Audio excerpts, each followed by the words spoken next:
இந்த பதிவு மிதுன லக்னம் புனர்பூச நட்சத்திரம், அந்த நட்சத்திரத்தில் பிறந்த உங்களுக்கான பதிவு. அட்வைஸ் பண்ணுறது, ஒரு பிரச்சனைன்னா அந்த பிரச்சனையை சமாளித்து வேண்டாம்பா போப்பா அப்படின்னு சொல்கிற விஷயங்கள்லாம் உங்களுக்கு இருக்குமா?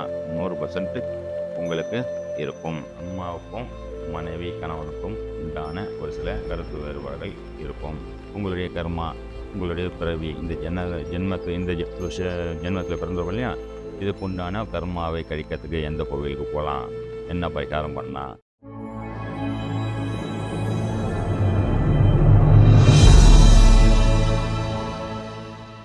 ஜெய் ஸ்ரீராம். நண்பர்களுக்கு வணக்கம். மிதுன லக்ன அன்பர்களுக்கு உண்டான பதிவு இது. அப்போ மிதுன ராசி என்னங்க அப்படின்னு கேட்குறீங்களா? ஓகே, உங்களுக்கு உண்டான பதிவும் இதுதான். உங்களுக்கும் அதே மாதிரி தாங்க. மிதுன ராசி மிதுன லக்னனால அம்மாவுக்கும் மனைவி கணவனுக்கும் உண்டான ஒரு சில கருத்து வேறுபாடுகள் இருக்கும், கண்டிப்பாக இருக்கும். சரிங்களா?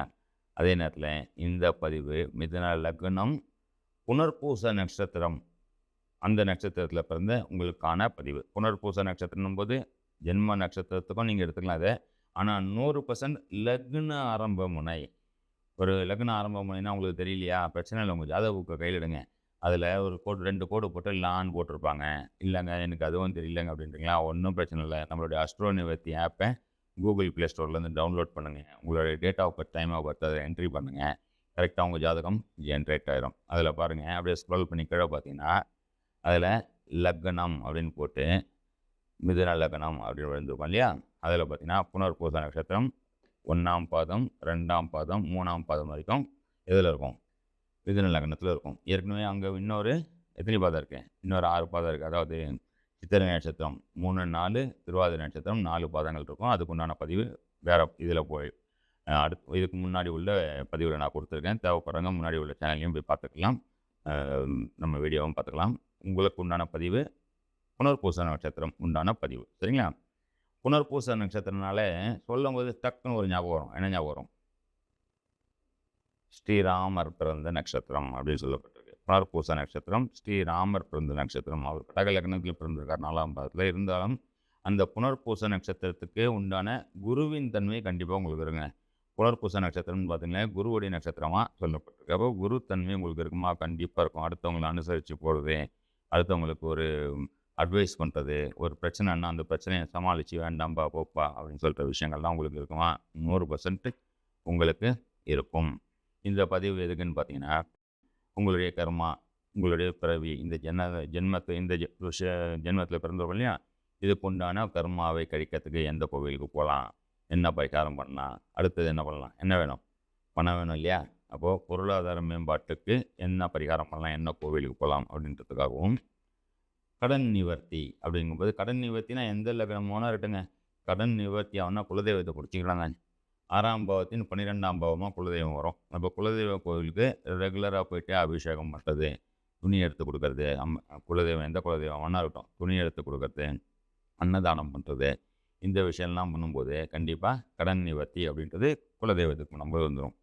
உங்களை நீங்கள் பலப்படுத்தி கொள்ள வேண்டும். அப்போ தான் மற்ற எல்லாம் பார்க்க முடியும். உங்கள் உடம்பு சரியில்லாமல் பார்த்துக்கிட்டா யார் பார்க்குறது? குடும்பத்தை யார் பார்க்குறது? தொழிலை யார் பார்க்குறது? மற்ற எல்லாத்தையும் அம்மா அப்பாவை யார் பார்க்குறது? அப்போது நீங்கள் முதல்ல நல்லா இருக்கணும். இது பேர் சுயநலம் கிடையாது, தன்னலம் அப்படின்னு நான் சொல்லுவேன் இதை. அப்போது உங்களை நீங்கள் காத்துக்கொள்ள, உங்களுடைய பிறவி கர்மாவை தீர்த்து கொள்ள அப்படின்னு சொல்லிட்டு ஒரு கோவில் சொல்கிறேன். சரிங்களா? அந்த கோவிலுக்கு கண்டிப்பாக போங்க. போயிட்டு வந்து அங்கே என்ன பண்ணுறீங்க? அர்ச்சனை, அபிஷேகம், அங்கே ஒரு நாள் கண்டிப்பாக தங்குங்க. சரிங்களா? உங்களுக்கு உண்டான கோவில் எழுதிக்கிறீங்களா? ஆதிபுரீஸ்வரர் கோவில். ஆதிபுரீஸ்வரர் கோவில். ஆதிபுரீஸ்வரர் கோவில் எங்கே இருக்குது தெரியுமா? வாணி பாடிய ஸ்தலமாதலால் வாணியம்பாடி அப்படின்னு பேர் மாறிடுச்சு. இப்போ நம்ம வாணியம்பாடின்னு சொல்கிறோம் தெரியுமா? அந்த வாணியம்பாடின்னு பேர் வர்றதுக்கு காரணம் சரஸ்வதி தான். வாணி, கலைவாணி. சரஸ்வதி பிரம்மனால் சபிக்கப்பட்டு பேச்சு வராமல் ஊமையாகி இந்த இடத்துல வந்து வழிபட்டு மீண்டும் பேசுறதுக்கு ஆரம்பித்த இடம் இது. அதனால தான் வாணி பேச ஆரம்பித்து பாடல் பாடினாங்களாம் அந்த இடத்துல. ஸோ வாணி பாடிய ஸ்தலமாதலால் வாணியம் பாடி அப்படின்னா இருக்குது, நம்ம புராணத்தில் இருக்குது. அப்போது வாணியம்பாடியில் பார்த்தீங்கன்னா பழைய வாணியம்பாடி அப்படின்னு சொல்லி கேளுங்க. பழைய வாணியம்பாடியில் இந்த கோவில் இருக்குது. இந்த இடத்துல சரஸ்வதி மாதாவுக்கும் கோவில் உண்டு. உங்களுடைய விருட்சமாக என்ன சொல்லியிருக்கு தெரியுமா? கரும்பு, மூங்கில் மரம் தான் வந்து உங்களுக்கு விருட்சமாக சொல்லப்பட்டிருக்கு. முடிஞ்ச வரைக்கும் இந்த பூனைங்கன்னா பார்த்தீங்கன்னா, பூனைக்கு உணவு கொடுங்க. ஏன்னா புனர்பூச நட்சத்திரத்துக்கு பார்த்தீங்கன்னா, விலங்கு என்ன பார்த்தீங்கன்னா, பூனை அப்படின்னு சொல்லப்பட்டிருக்கு. பூனை இந்த மாதிரி என்ன பண்ணும்?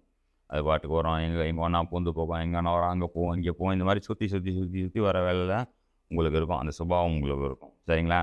அப்போது பூனைகளுக்கு உணவு கொடுக்கறது, இந்த வாணியம்பாடி, பழைய வாணியம்பாடி கோயிலுக்கு போய்ட்டு அங்கே அர்ச்சனை, அபிஷேகம், அங்கே அன்னதானம் இது பண்ணும்போது உங்களுடைய ப்ரெஷர், உங்களுடைய கர்மா கரைக்கப்படும் அப்படின்ற மாதிரி சொல்கிறேன். ஓகே, இது மட்டும் போதுமா? பணம் வேணும்ல? எந்த கோவிலுக்கு போகலாம்? என்ன பரிகாரம் பண்ணலாம்? நோட் பண்ணிக்கிறீங்க. பேப்பரும் பேனாவும் எடுத்துக்கிறீங்க. நோட் பண்ணிக்கிறீங்க. அந்த மாதிரி உங்களுக்கு பண வரவு, பொருளாதார மேம்பாடு வரணும் அப்படின்ற ஒரு விஷயம் உங்களுக்கு வேணும் இல்லையா? எல்லாருக்கும் வேணும் பண வரவு. உங்களுக்கு உண்டான கோவில் சித்திரை ரத வல்லப பெருமாள் கோவில். சித்திரை ரத வல்லப பெருமாள் கோவில். இந்த கோவில் பார்த்திங்கன்னா மதுரையிலேருந்து 25வது கிலோமீட்டரில் குருவித்துறை அப்படின்ற ஒரு கோவில், ஒரு ஊர் உண்டு.